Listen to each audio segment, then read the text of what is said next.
Good afternoon, family and friends. I would like to take a few minutes to tell you about a special man, my grandfather. This is a picture of him. His name was Bobby, but we called him Pa. He was a kind man, a good man. He loved his family, and he worked hard to provide for them. He always tried to be fair, and he always had time for those he loved.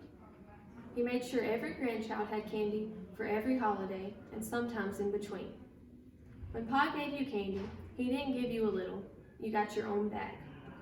When school started, he made sure we all had 2 new pair of jeans. He was a blessing to our family and a friend to me. I remember something else about my grandfather. He had diabetes. He was diagnosed with this disease as a young man, and as he grew older, it took a toll on his body. He had heart trouble and had open heart surgery before I was born. He lost both of his legs to diabetes, and his eyesight was dim as a result of the disease. He couldn't use prosthetic legs because his eyesight was too poor, so Pa was confined to a wheelchair. I grew up knowing Pa in a wheelchair. I have no memories of him walking. We used to ride in the wheelchair with Pa. When we were young, it was fun to ride in the wheelchair. A wheelchair was nothing uncommon to us. It was simply something Pa needed. One Sunday afternoon on Mother's Day, Pa had an accident in his wheelchair and later died. It was a tragic accident, and we grieved. We grieved and we continued to live and to hold on to our memories of him. Our memories of Pa and the lessons we learned from him endure. He left us something special through his life. We can draw from those memories and laugh. We can draw from those memories and learn.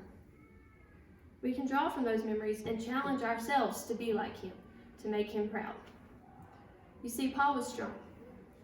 Many times we define strength in brawn and muscle, but Pa showed us real strength. He didn't feel sorry for himself. He faced life with all its difficulties and continued to smile. He taught us that wheelchairs don't define people, and diabetes does not define people.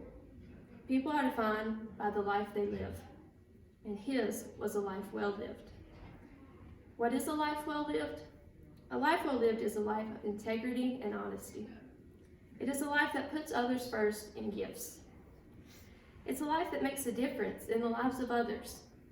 It's a life that loves and builds lasting memories.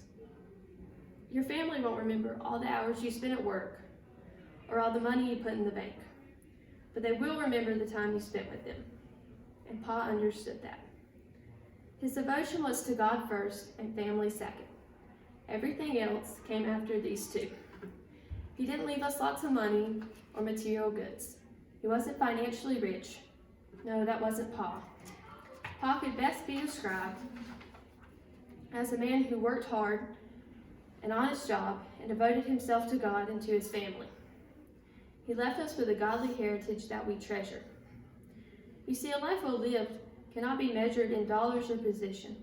No, it is measured by things of much higher value. I am thankful to have a grandfather who taught us by example and showed us true character and strength. I challenge you to live life well like Pa. Living life well doesn't mean living without struggle. It means rising above the struggle.